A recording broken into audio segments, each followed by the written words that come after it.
Hello and welcome to SaltWire today for Wednesday, November 9th. I'm your host, Kate Walker. One man is dead after being hit by a car in Dartmouth last night. Police say around 8:10, officers were called to a vehicle pedestrian collision in the 500 block area of Main Street. A 62-year-old man who was crossing between Gulfview Drive and Forest Hills Parkway was struck by a vehicle headed inbound to Dartmouth. Police say the man died at the scene. There's no word yet if the driver will be charged. Public Health is investigating a suspected case of meningococcal meningitis after someone passed away in hospital this past weekend. In a release from Nova Scotia Health, it says the death is in the western zone of the province and that the person went to St. Mary's University.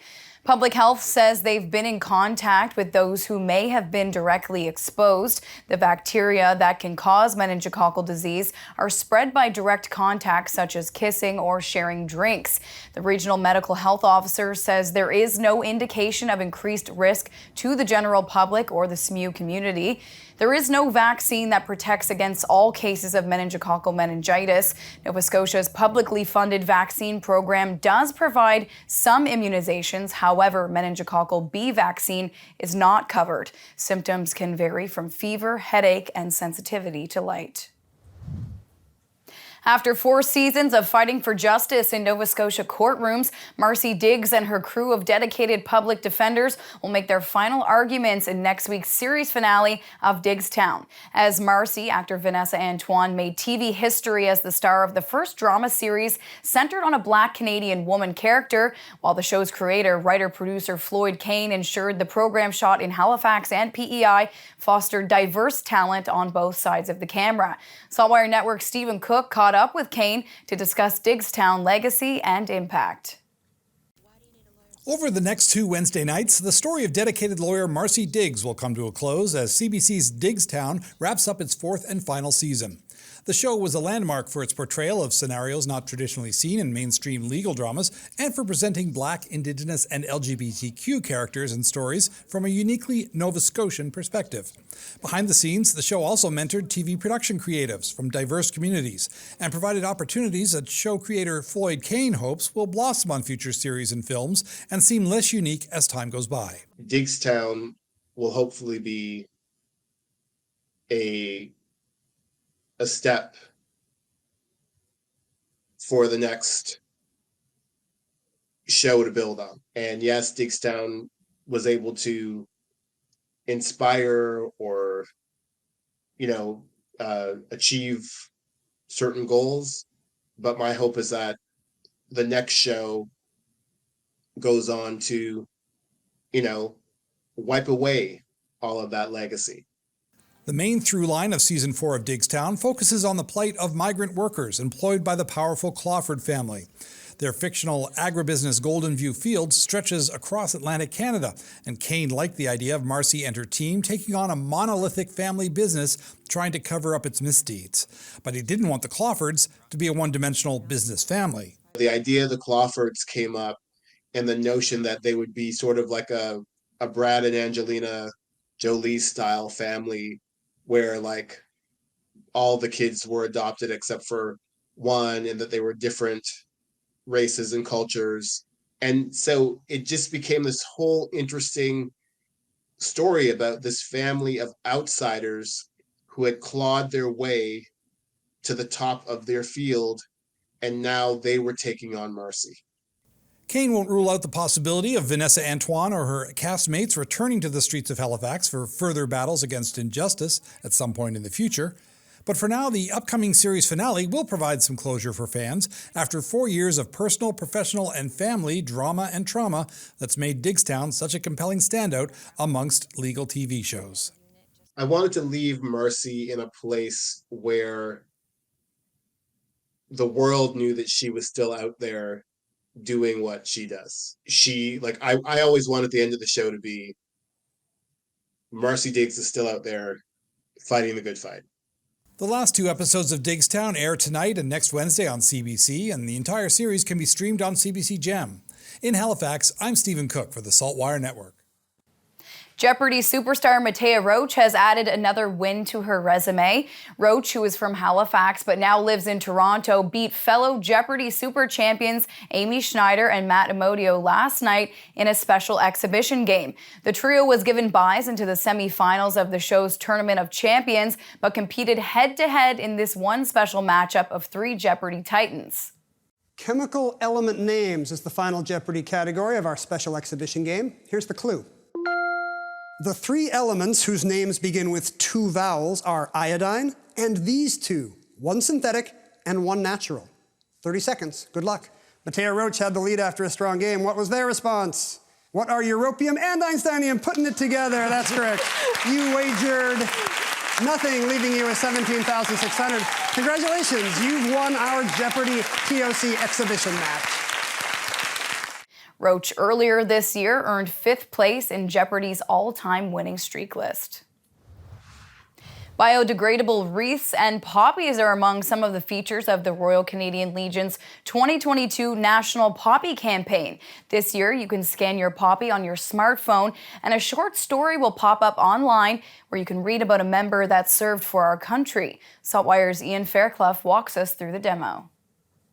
The Royal Canadian Legion has a new feature this year as part of its National Poppy Campaign that lets Canadians learn about those who gave their lives in service to their country.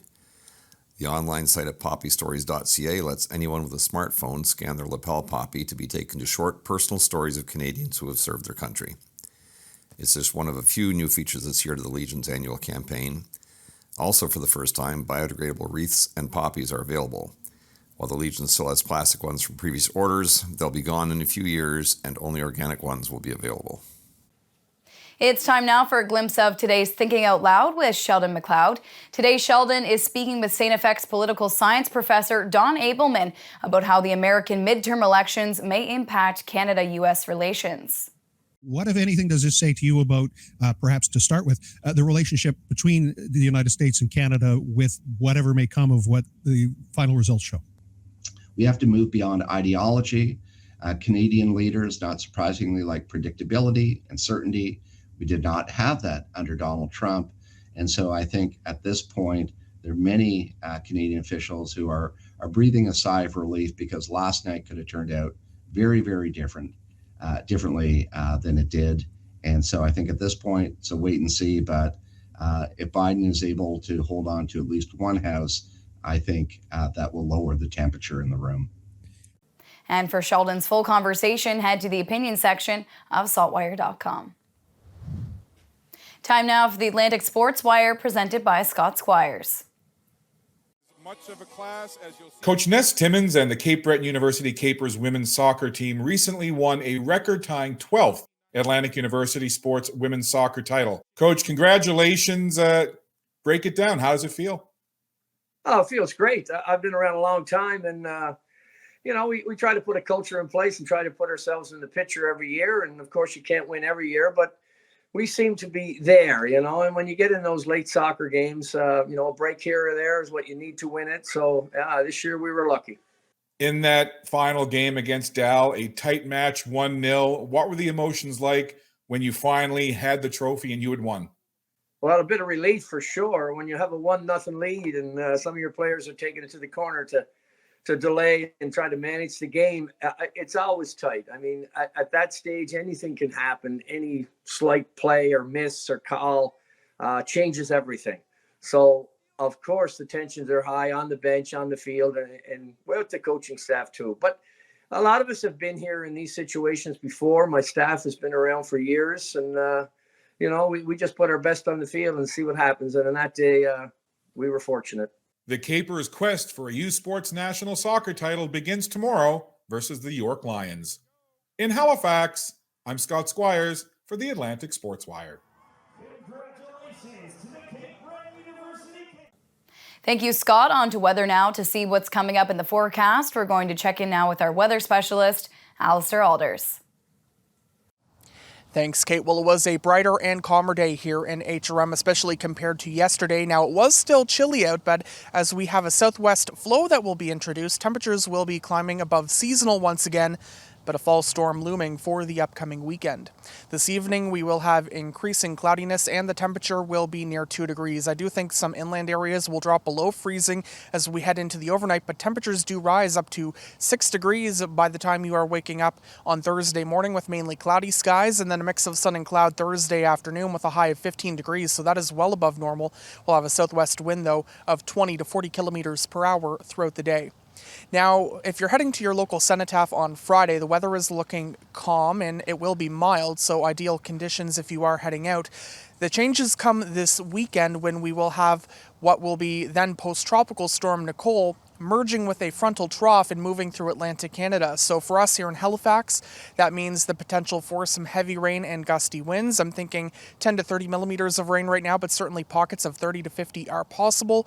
Winds will also be gusting anywhere from 60 up to 80 or maybe even 90 kilometers per hour. So more of the typical elements of a fall storm, but the tropical characteristics, because what was once a tropical cyclone will be merging with that front and moving through our region. And I'll have another update here for you tomorrow.